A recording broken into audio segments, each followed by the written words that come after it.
Welcome to the newest installment of TCU Presents. As we begin Hispanic Heritage Month, we'll discuss Little Mexico, or La Corte as it was also known, and the undertold stories of Fort Worth's historic Mexican-American neighborhoods. Today, we will hear from historians and community members with knowledge of Little Mexico and Fort Worth's rich Mexican-American history. Through our focus is one on neighborhood, we will discuss life in the city's other similar neighborhoods. I'm your moderator, Jonathan Benjamin-Alvarado, Senior Advisor to the Chancellor and the Chief Inclusion Officer here at TCU. I arrived here in June of this year from the University of Nebraska in Omaha. While at UNO, I served as the Associate Vice Chancellor of Student Success. I'm a political scientist by training with an emphasis on US foreign policy, national security, and intelligence. I earned my Ph.D. from the University of Georgia and my master's degree from the Middlebury Institute of International Studies in Monterey, California. My wife, Beth, and I have been married for 31 years and have a daughter, Isabel. We're so excited to be here in Fort Worth and at TCU for this exciting new journey. The story of Texas cannot be accurately told without the history and influence of Mexican and Hispanic Americans on the place that we all call home. In our city, the stories of the life and the times of these communities are painfully undertold, something we hope to rectify today. So let's introduce the panel. Cecilia Sanchez Hill is a history doctoral candidate here at TCU. Her work focuses on Mexican-American history in Fort Worth and is also working toward a graduate certificate in comparative race and ethnic studies. Before being here at TCU, Hill taught US history and AP World History for the Fort Worth ISD, served as a social studies middle school specialist, and helped with the curriculum for the Latinx Studies elective course. Cecilia is also a founding member of OLA, Tarrant County, a group of historians, academics, journalists, and activists dedicated to discovering Tarrant County's Hispanic American history and public education. Born and raised in San Antonio, Texas, Dr. Peter Martinez earned both his bachelor's and master's degrees in history from the University of Texas at Arlington, before receiving his doctorate in history from the University of North Texas in 2017. He is an award-winning expert in local Mexican-American history. Currently, Dr. Martinez serves as a professor of history at Tarrant County College Northeast Campus. Like Cecilia, Dr. Martinez is an active member of OLA, Tarrant County. Rosa Navejar is a versatile and active member of the Fort Worth business community who has worked to support minority and women-owned business programs and companies for over 25 years. Rosa has a deep personal knowledge of the Fort Worth community, having lived here since birth, having served as the president and CEO of the Fort Worth Hispanic Chamber of Commerce. She was the first woman to hold this leadership role. Before her work at the Chamber, Rosa worked in banking for 25 years, starting first with Fort Worth Bank and ending with the Bank of America. Rosa is presently the president of the Rios Group Incorporated, a firm that provides subsurface utility engineering and utility coordination services. She also serves on numerous local nonprofit and government advisory boards. Before we begin, here's a little of the background in the context of the communities we're discussing today. First, the location. What you see on your screen now is the approximate location of Little Mexico in downtown Fort Worth, near the Tarrant County College, the county jail, and the county courthouse, hence the name La Corte. The path is marked by Franklin Avenue, which was considered the neighborhood's main thoroughfare. The area was originally known as Battered Cake Flats, a neighborhood of mostly poor African Americans. The area's proximity to the Trinity River made it suffer from frequent flooding. In the 1920s, records indicate that Battered Cake Flats transitioned to Little Mexico as more Mexicans and Mexican Americans moved in. One individual was Bonifacio Maldonado, a Mexican immigrant who lived at 328 Franklin Street with his wife Rosaria and their children. Bonifacio was a carpenter by trade, and his son Jesse went on to build many of the homes in the area. Throughout the 20s and 30s, Little Mexico was a thriving community, but the Great Depression and a shift in city government signaled an unwelcome change was coming. In 1938, the city of Fort Worth declared that the community was a slum that should be cleared, and the residents were displaced. In its place, the Ripley Arnold Housing Project was built in 1941. The project was bought and demolished in 2001, making way for Radio Shack's new corporate headquarters, the present-day Tarrant County College. Today, Hispanic residents represent around 35% of Fort Worth's population, according to Data USA. However, this was not always the case.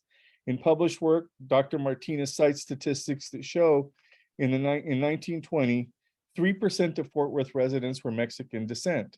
The population grew as railroads connected the state, and Fort Worth became a major rail hub. Major employers that drew Hispanic residents to Fort Worth included the Santa Fe Railroad and the Swift Packing House. While technically considered white under law, Mexicans living in Texas and in Fort Worth and elsewhere in the early 20th century were considered foreigners. They were routinely discriminated against in their employment and housing efforts. And despite that, Mexican communities sprang up in Fort Worth, and today we are taking an in-depth look at what that life for those neighborhoods was like. So this is a question for all the panelists that we have here today. Does anyone on the panel, how did you become interested in learning about, teaching, and promoting local Mexican-American history? Don't all jump at once. I'll go ahead and get started on that. I mean, it's really a lifelong journey for me, but that's a long story. So I'll start with first just as a teacher for Fort Worth ISD and the time I spent as a network specialist going to other campuses. I witnessed a lot of students, Mexican-American students, searching for themselves in the curriculum, in the history curriculum that they were learning in classes. And that was my own experience too, as I pursued post-secondary degrees, is trying to find myself in this history. And so I, ever since my master's, all of my research has focused on the uncovering those stories of Mexican Americans, of history from that experience, from that lived experience of Mexican Americans in Texas and in Fort Worth. And, working with Ola and with the projects that I do, I always want to make sure that the stories I'm telling make their way to the general public and eventually make their way into classrooms as well. Rosa, would you have any insights to offer us there? I would just say, I've always, born and raised here. I've seen the demographics change. I was born in 1956. I graduated from Diamond Hill in 1974. I think in my graduating class, there were 7 Hispanics in my graduating class, and we were all pretty much related as well. So, but today the Diamond Hill High School is predominantly Hispanic. I will say I've gone back to my high school annual, and you could see the transition happening from my senior year to that freshman year, because that freshman year had 40 Hispanic students in that class. So what I've seen is the transition of these communities and of our city, of the growth of the Hispanic market, good, bad, and different. Civil rights hit, and so African Americans have started to get more, going to college, getting the education and so forth, but we still needed a labor market. And hence, this is where I think in the 80s, more and more Hispanics started coming to live here in Fort Worth. Okay, so Peter, can you tell us a little bit about the history behind the migration of Mexicans and settling into what became known then as Little Mexico here in Fort Worth? Sure, yeah, in the 1920s, of course, we have a lot of Mexicanos making their way up to the United States from Mexico following the Mexican Revolution. So we have this large number coming to the United States in the first place. Fort Worth becomes a place for Mexicans because of the meat packing industry, the railroads as well. And the Dallas-Fort Worth area altogether becomes a place where Mexicans can go to find work elsewhere, right? So migrant farmers can come to the Dallas-Fort Worth area. They have railroads, and we have labor recruiters advertising in newspapers, Fort Worth Star-Telegram, Dallas Morning News, basically saying we need 3,000 migrant laborers to go this place. And this becomes a center. So a lot of the people who live in the area kind of call this their home, but not all year long, right? So sometimes they're going to go other places, but when it comes down to it, they'll stay in Fort Worth for long periods of time. So I have a follow-up question to that. At its peak, how many people called Little Mexico its home? It's hard to say at its peak, but I'm going to say that we can comfortably say at least 620. And this is a community that had about 820. So it could have been higher than 620 at some points, but we're talking about a 75% of that relatively small population. And what was the economic status of the folks living in that community? Very low. So if we go into the 1930s, many of the homes didn't have any indoor plumbing. Some of them were 1 or 2 room homes. No electricity in a lot of the homes. When we get to this 1937, 1938 timeframe, the average rent in the community is $9 or so, whereas the average rent across Texas is around $17, with a median household income of about $450 per year when we get to 1937, whereas when we get to the construction of Ripley Arnold for low-income housing, they require a minimum annual income of around $800 or so, to put that in perspective.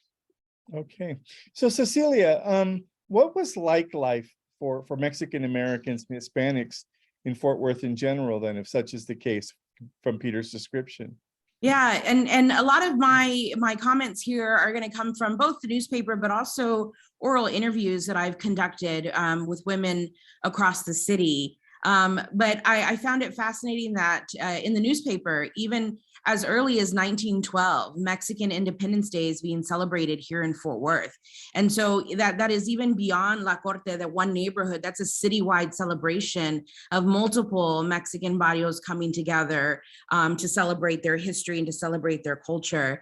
There's a 1917 article that says that they, in addition to celebrating Mexican Independence Day, they raised money for the Red Cross. And in the newspaper, they encouraged their countrymen to support America in the war. This is during World War I, and they raised $500 for Red Cross. And then just 7 years later, in 1924, the newspaper talks about 6,000 Mexicans coming together to celebrate Independence Day. They have a chairman for the entertainment committee. So they're a very organized, structured group of people that are living here in Fort Worth. There's labor activism happening.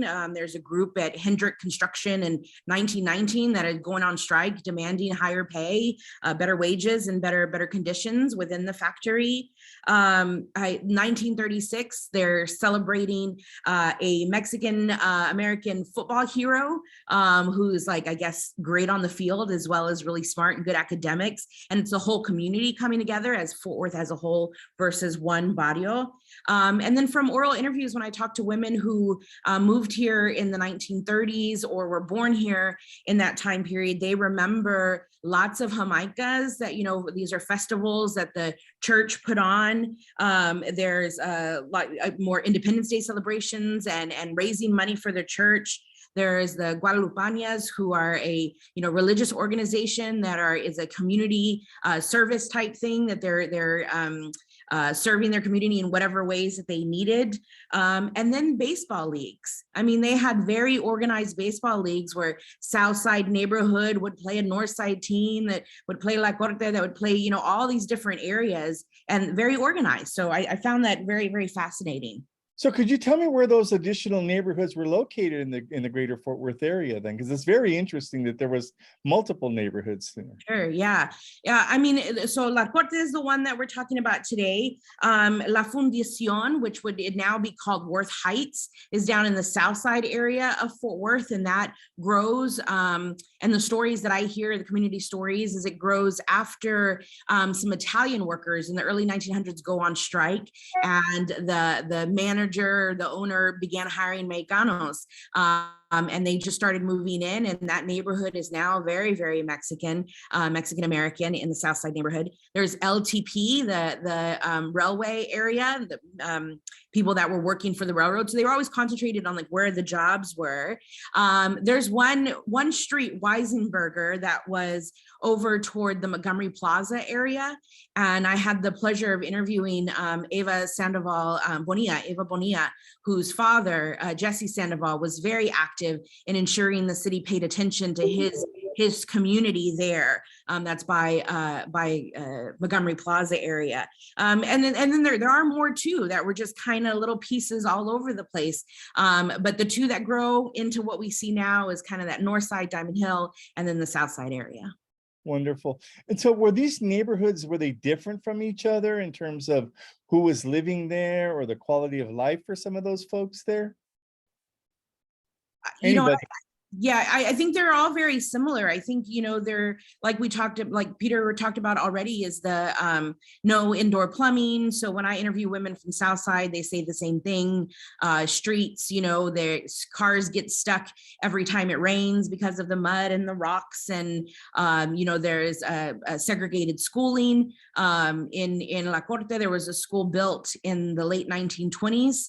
Where the parking lot now is, the parking garages for the Tarrant County College, there was a school built there. And when you look at the cost that Fourth ISD spent to build that school, it had a listing for plumbing, and that plumbing was $75. So I don't think that plumbing was actual plumbing. I think that was maybe the wood purchased to build the outhouse, you know. And Katy Lake School down in the south side was just a 2-room building, you know. So I think there's very similar across the board. Just from my opinion, from what the interviews I've done, it seems like the differences would be in the types of work that those men found in those places. Okay, so Rosa, I want to focus on you now. So can you give us some background on your family and your upbringing in your neighborhood here in Fort Worth? My family, I'm the last of 10 children. We, you know, born and raised here. My family came from Strong, Thurber, Bridgeport, Texas. They were migrant workers at the beginning. My grandfather settled here in Fort Worth because of the packing house, with packing house. And so that's when my family, you know, started buying homes here. There was a gentleman down the street from us, Mr. Johnny Garcia. He had bought property in the 1800s here, and then started selling those the properties to my family. And so we all lived in a certain block there in Diamond Hill on Crump Street. But the migration that we had was a little different because there wasn't many of us here. But going back, my grandfather wanted us to have an education. So the first 5 brothers and sisters that I have lived that migrant lifestyle. Okay. The last 5 of us did not, because we were going to school and so forth, and because we were born later in life.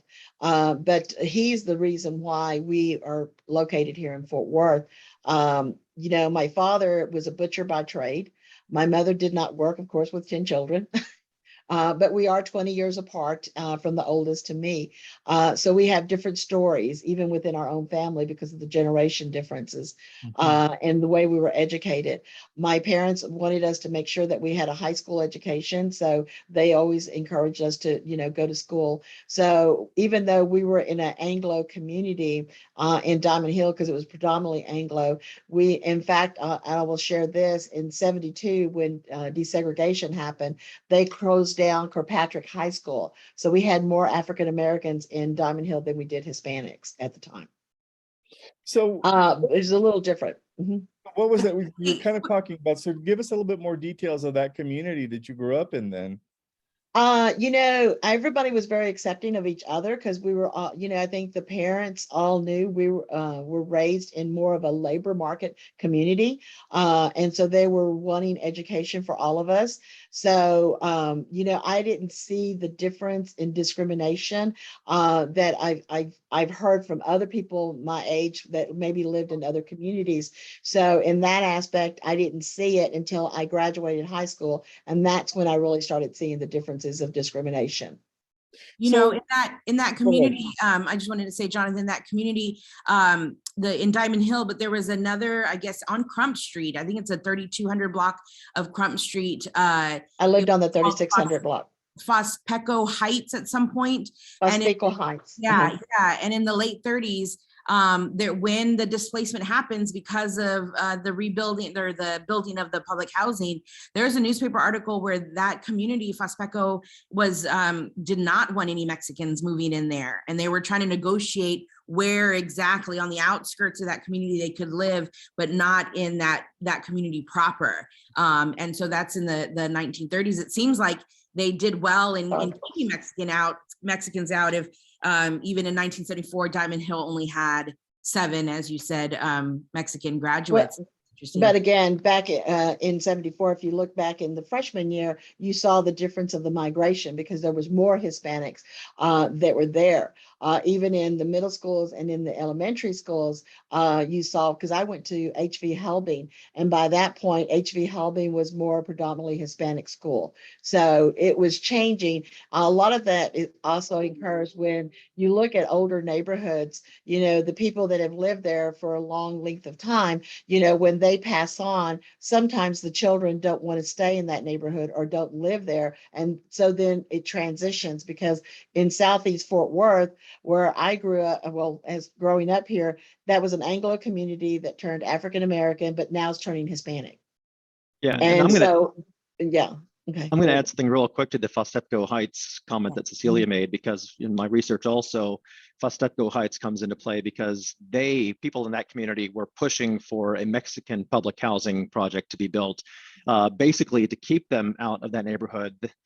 So the white population is actually looking to help the Mexican population, basically in an effort to keep the Mexican population out of the white population.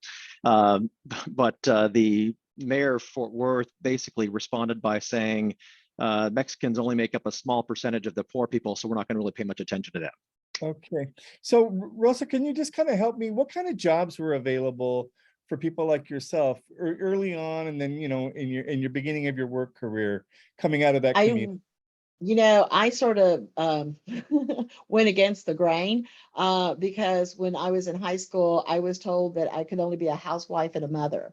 And I said, no, I was going to do more than that. So I took the bus and walked downtown and took it downtown Fort Worth and applied at every office building that there was.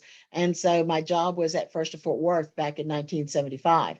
And so I was in banking for 25 years. Don't have a college degree. But one of the things my father always taught me is con ganas puedes hacer todo. And so I took that to heart, and when anybody told me I couldn't do something, I learned it to show them I could. And at one point I was teaching my managers until they finally started realizing I had a little bit more to me than just something that was on paper. But when I left banking, I was an executive vice president at Bank of America when I went to work for the Fort Worth Hispanic Chamber to help promote and advocate for minority business. Wonderful. Thank you so much for your service. Peter, I'm going to reshift here a little bit. So Little Mexico no longer exists today, except for a few structures. What happened to that area? So leading up to this, there were several different communities. Well, first of all, the United States Housing Authority is established in 1937 as part of the New Deal programs. 1938, the Fort Worth Housing Authority is established, and the Fort Worth Housing Authority is looking to build public housing for white and colored races, right? So we're going to have public housing, the Butler Place projects. Those Butler Place buildings are still out there off I-35 and I-30. And then they wind up trying to find another place to build public housing for the white population. And there are several different places that they're looking at. However, the one that was closest to the city center is La Corte. So they wind up choosing La Corte over other areas. They essentially relocate most of the people there who were vast majority renters. They level all those buildings and they build the Ripley Arnold public housing projects, which housed around 250 units, a little over 250 units. So what winds up happening is we have a white population move in. Leading up to this point, city leaders and Fort Worth Housing Authority leaders kept saying Mexicans would be able to live there because they're legally white. But when all is said and done, from my research, in the first 2 or 3 years that the Ripley Arnold project is open, we have one Spanish surname, and it's a woman with the last name Calderon. So we can't even with certainty say that she was Latina.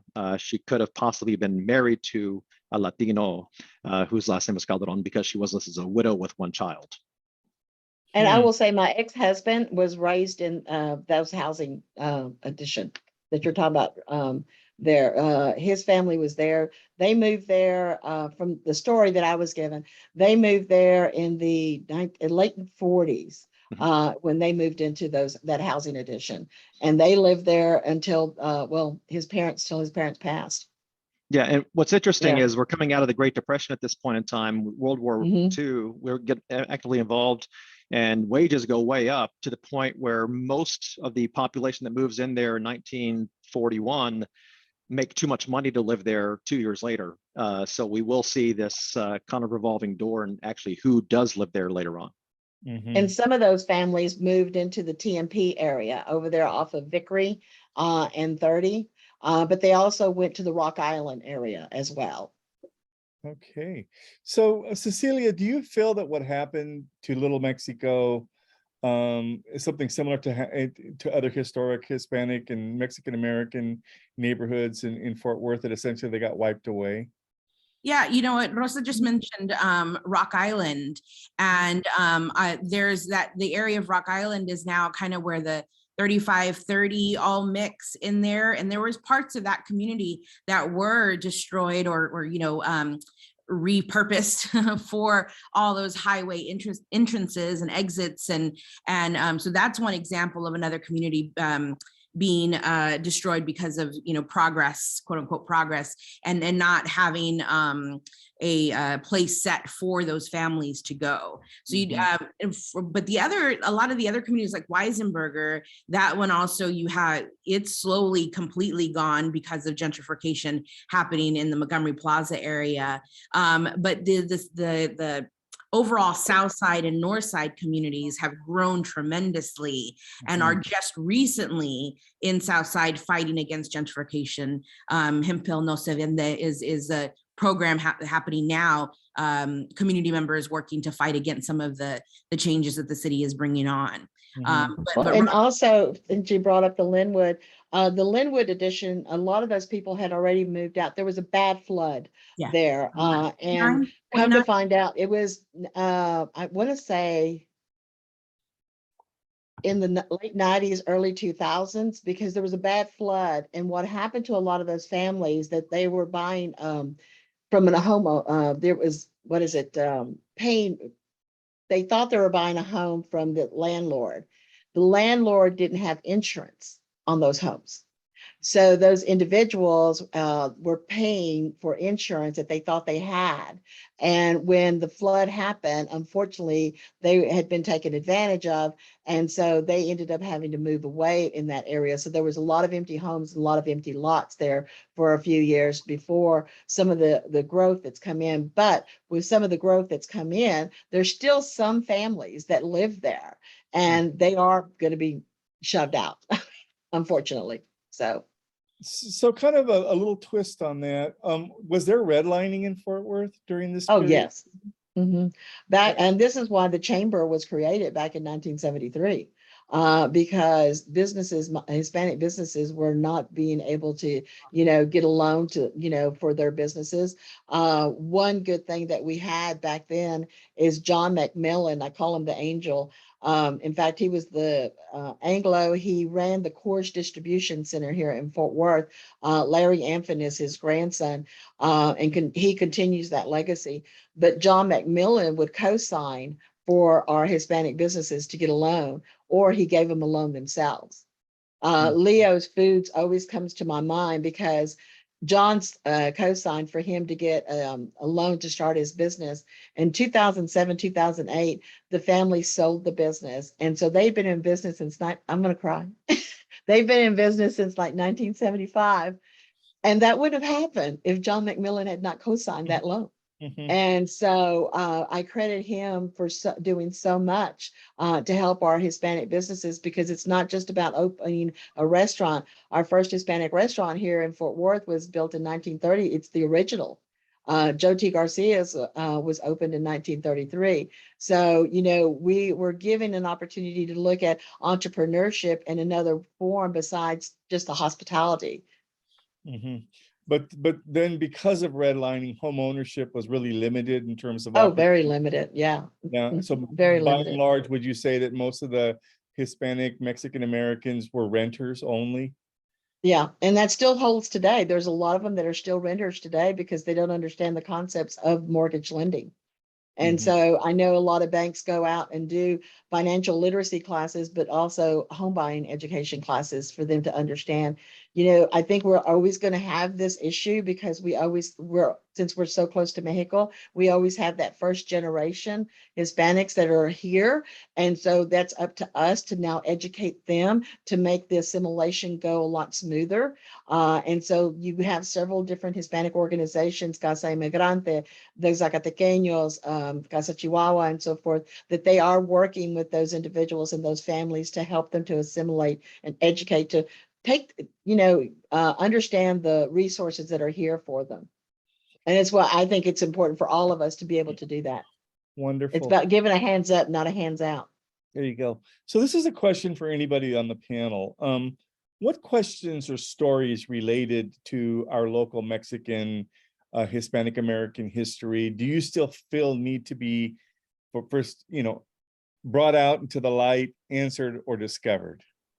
All of it. We have not, and I'm going to be honest, and I've said this to so many people, that we need to start documenting the contributions of our communities. We need to start talking, because good, bad, or different, these individuals, they're passing on, and that history is passing on with them. We have to start documenting, whether it's through our churches, whether it's through business, whether it's through education. We need to start documenting all about our Hispanic history here in Fort Worth.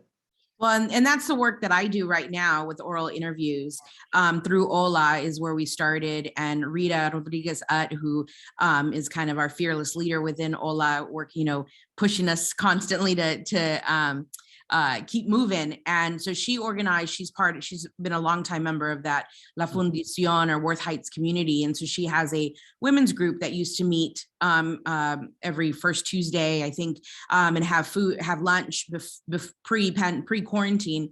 And so I started going to this lunch and meeting these women. And now I've done 6 different interviews with these women. We started with the oldest ones and are kind of making our way through and documenting. And these are not necessarily women who were active politically or who were, quote unquote community leaders. These were women who raised families here in Fort Worth since the 1930s themselves as kids, went to Katy Lake Elementary School or other schools and lived their lives here, went through their husbands went to war, and so we're learning about what life was like in Fort Worth from those women. And then the Hola website that we have is pushing all of those stories forward. And me and Dr. Martinez's research, we're trying to put that there for people to learn. And I've written about World War II veterans coming and creating different organizations, American GI Forum. And there is the Sam Garcia papers in the fourth. I was going to say, those are at the library. 30 plus feet or 50, I'm not sure. It's a lot. He was a pack rat. And we thankful for the fact that he was a pack rat. And so, I mean, it is here. We've just got to, write it, put it together, make it digestible for the public, and and like I said, keep doing these interviews. My father is now going to a veterans group of men that meet, and he comes back with phone numbers for me of people I need to call and go interview. And so, and then that's part of my work as well. So these stories need to be told of what life was like, and the fact that that we've existed here for a long time, not only existed here, but been, part of the community, a fabric of the community, and developed this city from the very beginning. Mm-hmm. Well, I was talking a minute ago, my family comes from Strong, Thurber, Bridgeport, Texas. And I've always wanted to know where my family came from Mexico. Until not too long ago, well, it's been a while, I was posed a question is, how do I know my family wasn't here when it was Mexico before it was Texas? And unfortunately, we don't know when we've not done the research. That's what I'm going to do when I retire. is look for that research to find out where my family came from. Because one of my nephews, a couple of them have taken the ancestry.com, and it shows we're 80% Native American. Very good. Peter, did you have anything you wanted to add to that last question? Well, yeah, and I think Cecilia is adding to what we need to add. So my work historically has been in the 1920s and 1930s, Fort Worth. And then my dissertation covered 1960 to 2000, and I'll probably extend that to 2017 when I finally get time to write a book and publish that. So the time that I'm missing is really that kind of that 1940 to 1960 timeframe. So that kind of World War II, Korean War, and again, we have a relatively small but very influential and strong Mexicano population in Fort Worth, and you don't see it clearly in the recorded history, but that's because we're the ones that record history. So Cecilia is going to record that, and then we'll have that. Okay. Yeah, And Peter, I would tell you to reach out to Tony Morales. Mhm. He was the national commander for GI Forum. Him and his wife, Alma, was principal at Carter Riverside. So they'd be two great people, because they, like Sam's history that you have at we have at the library. When he called to ask me what to do with it, I said, take it to the library because we need to have it. I know Tony has a lot of that information as well, because they used to hold the GI Forum conferences here in Fort Worth. Yeah, I had this wonderful experience when I wrote my master's thesis, and it's published on the UTA website. I've never done anything further with it other than the initial master's thesis. And I had, his name's Demetrio Marquez, reached out to me, found me on Facebook, because he was headed to Salinas, California, and he had just this memory of his dad talking about working with Cesar Chavez and doing types of work in Fort Worth. And so he just did a Google of his dad. And my master's thesis came up because I talked about his dad, Jose Marquez, in my master's thesis. And he messaged me on Facebook and said, hey, I read, this page. He didn't read the whole thing. He said, I read this page, I read this page where you mentioned my dad, and just want you to know he's alive. He's got all his senses, and he's sharp as a tack, and he'd love to talk to you. And so he and I are, fast Facebook friends. I've gone down to the Gulf Coast and interviewed him, and he gave me all of his buttons that he's collected from the 1960s and 70s, his, great boycott buttons, lettuce boycott buttons. He worked with Black Panther, so I've got free Angela Davis buttons, and Kiss Me, I'm Chicano buttons. And so, when I'm writing, I spread those buttons out around me. So, I'm inspired from Jose Marquez, and Marquez graduated from TCU in 1969. And he says he was one of only 7 Mexicanos that were here. And he told me stories of struggling here, and a couple people who were instrumental in helping him make his way through TCU. And he graduated with a degree in Spanish and history. And I have a great picture of him teaching in the Spanish labs at TCU. So, I mean, this is, again, stories when we hear TCU, from 1940, there's a gentleman who I've read his writing, Gilbert Garcia. He's written up a few things about, and he talks about coming here in 1940 and being turned away from TCU. And not being allowed to enroll because he was Mexican. And then I have Jose Marquez's stories in the late 60s being here because of the GI Bill. He was in the military in the 1950s. And so, I mean, there's just so much rich history, and it's not just celebratory, of course, right? There's just conversations, and then even the Mexican population wasn't the same, right? They had conflicts, and they had different worldviews and different ideas on how to get things done, and that sometimes, they butted heads with each other, and so they're just great stories to tell. And so, hopefully we'll just keep telling them. This is I would tell you to reach out to a Dr. Juanita Ornelas. She was the first Latina to get her doctorate here in Fort Worth. So this is a great segue. I don't know if you guys are aware, but this year the enrollment at TCU is 14.9% Hispanic Latinx, which means we're just on the cusp of becoming an emerging Hispanic serving institution, which is remarkable. And I want to go back in time a little bit, and Peter, I'm going to focus this question to you. So what has been the impact of TCU moving from Waco to Fort Worth on the Hispanic community here in the in the present and even back then? What was the impact of this institution being placed here in this community for Hispanics? Boy, that's it's hard to relate TCU directly. I kind of relate the area because it's near Southside. And when I start thinking about that, I think very politically. Okay. So we would have a big shift over to city council district issues. We start talking about TCU and the population on TCU right next to Southside Fort Worth. So I don't know that TCU has a huge direct impact, except that TCU graduates have played a big part in running the city of Fort Worth for a long time. So TCU alum a lot of times are decision makers in Fort Worth. So if you start relating the fact that TCU alum are high-ranking members of city governance, and Mexicans have had struggles trying to get equality, then you might indirectly say that TCU has an effect on the Mexican population. And if you say that TCU is down near South Side and redistricting tends to bring Mexican populations in with the wealthier TCU and Fort Worth Zoo area, then you could say that the Mexican voting population has been diminished or diluted over time. But again, it's hard to directly say that's about an issue of TCU so much as just the area altogether. And I would tell you, growing up here, the schools that reached out to the Hispanic market was UT Arlington and Texas Wesleyan. Yeah. Tarrant County College, the South Campus, was the Yeah. one that would reach out to the Hispanic market as well. Yeah. Unfortunately, this is why the Community Scholar Program was created at TCU, is to bring some diversity into the population of the students there at Yeah, TCU. and I would agree with that. I'm sorry, go ahead, ahead. Cecilia. I was just gonna say, I graduated from Pasco High School, a stone's throw away from TCU, shared the same colors of purple and white.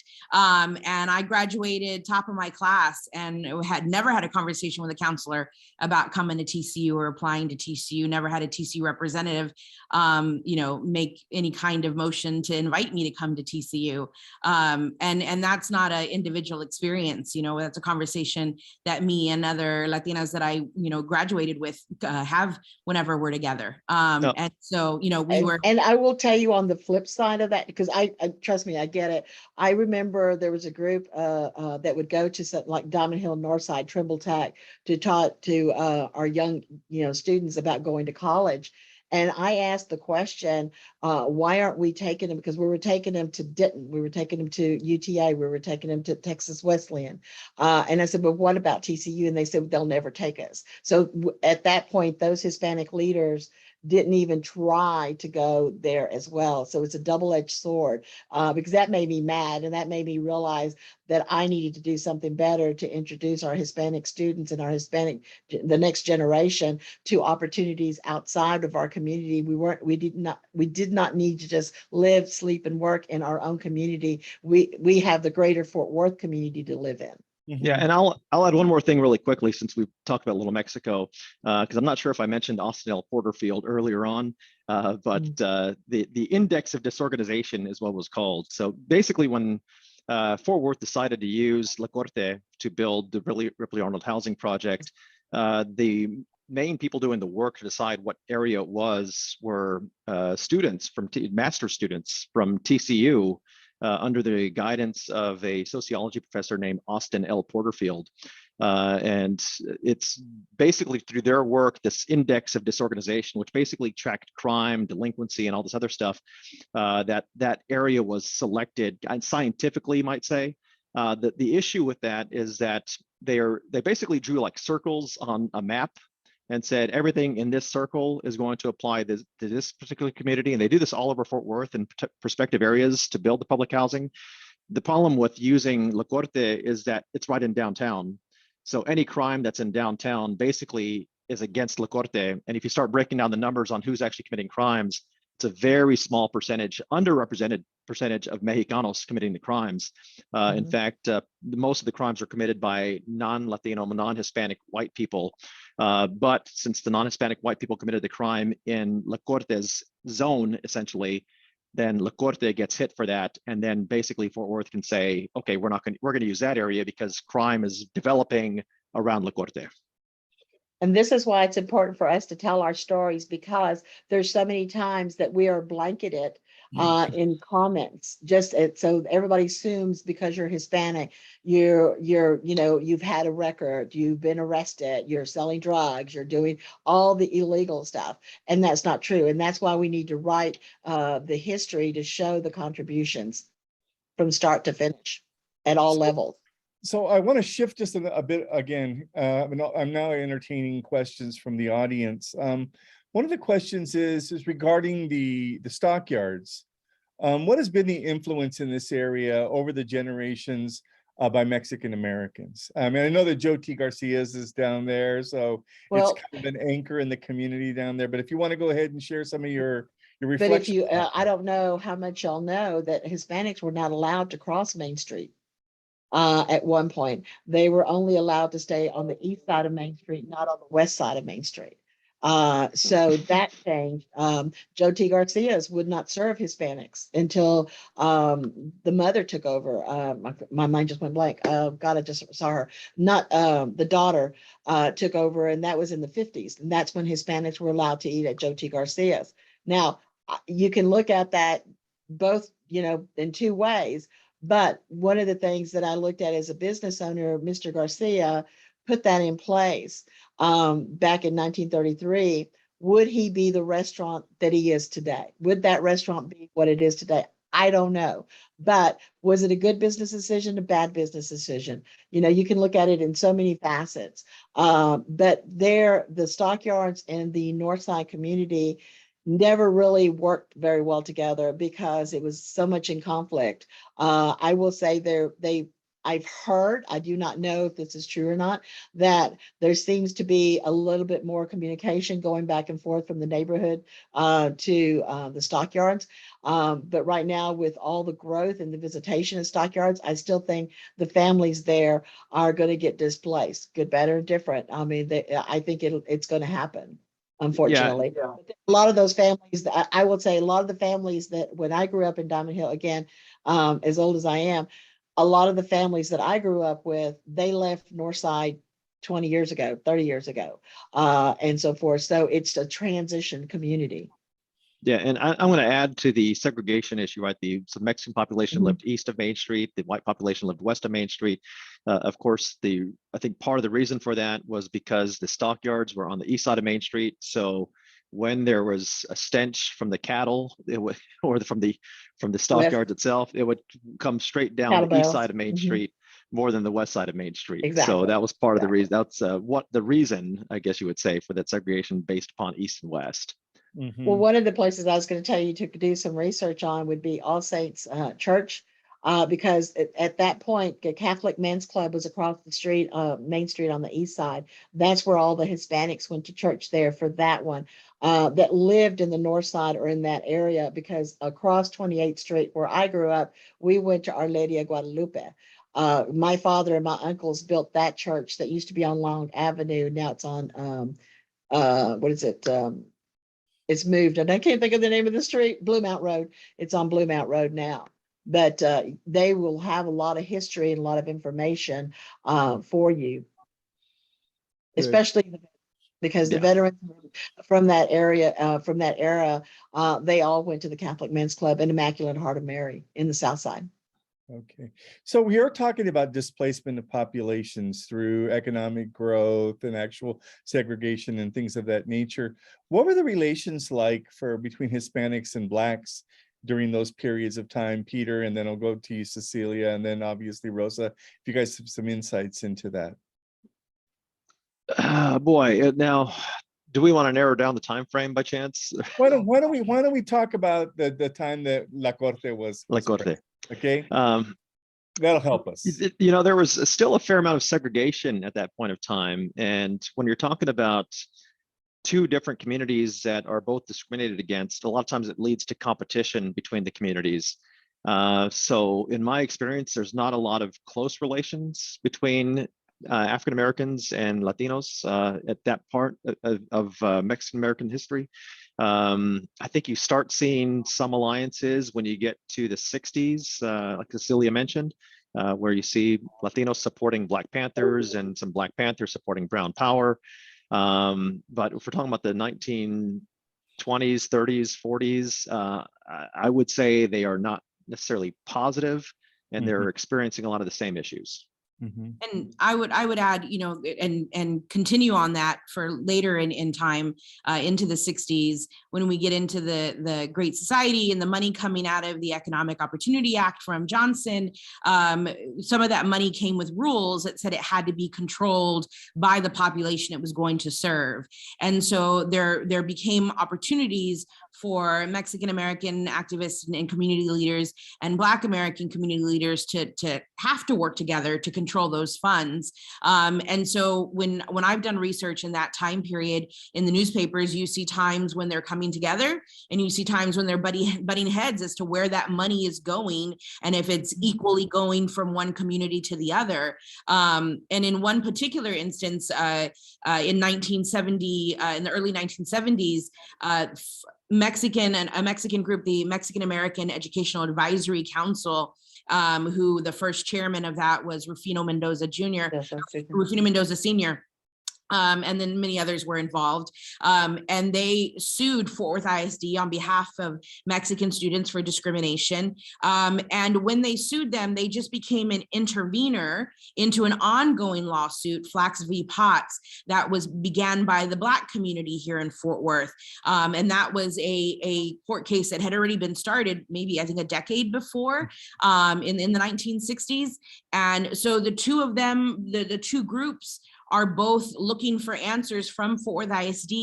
And at some point, the Mexican American group got some satisfaction and, you know, kind of continued to push forward. And there was some pushback from the Black community of not staying with it in solidarity with each other to continue this fight forward. So I wouldn't say I don't know that there's a clear answer that we got along, we didn't get along. You know, it depended on the situation and the personalities involved and where the money was coming from and if it was shared. And like Dr. Martinez said, you know, we're fighting for the same resources sometimes, and that makes it difficult. I find that now, today, when I see the groups that I'm part of and the organizations that I follow, it seems like there's some conversation really happening and really an acknowledgement that we must work together in order to push forward. Yeah, and I'll add from a political perspective, remember, Fort Worth did not have single member districts until 1977. So anybody voted in the city council or mayor before that was at large. And with the city that's vast majority at that time, Anglo-American, it would be easy to see maybe no Black or Mexicans elected, but there were two African Americans elected to city council. And at one point, there was a position where an African American was pitted against a Mexican American for the same seat. And of course, all the others were white. So one of those African Americans wound up beating a Mexican American. So I think purposefully, quite purposefully, the Mexicans and African American communities were pitted against each other to vie for power politically and in schools. So Luis Zapata was the first Hispanic council member here. And I will tell you, again, being born and raised here, even though the percentage of Hispanics that were here were not as great as what they are today, that was still the highest voting of Hispanics voting that year that Luis ran. If we can change that now, that would change so many things that happen into our community, because we would be able to have a voice, and it's getting out there in the voting polls to be able to change that. But I will say that, you know, the sentiment, and I agree with what Cecilia said, you know, we get along, we don't get along, we get along, we don't get along. So let me bring that up to 2022 now, because one of the questions is, we have so many different groups of Latinos now living here in Fort Worth, including people from Mexico, Central America, South America, the Caribbean, even Spain now. Do you think that we have the same kind of community pride that we were talking about previously, or is that something that's changed dramatically?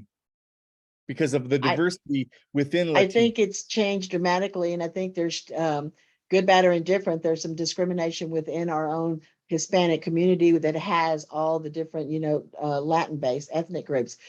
Because I saw it all the time when I was at the chamber. I saw, and what I would tell them is that we shouldn't be fighting with each other. We need to be working with each other. The same thing with the African American community. I was told from a very influential person here that ran the college, that they said in the African American community, how did the Fort Worth Hispanic community or Fort Worth Hispanic Chamber rise above them? And it's because we were doing the business of building business, advocating, making sure they got contracts and so forth. And so we did that. But I also saw that within our own community where we would fight with each other. And it's like, no, we've got to stop that. We've got to start working together because it helps us all.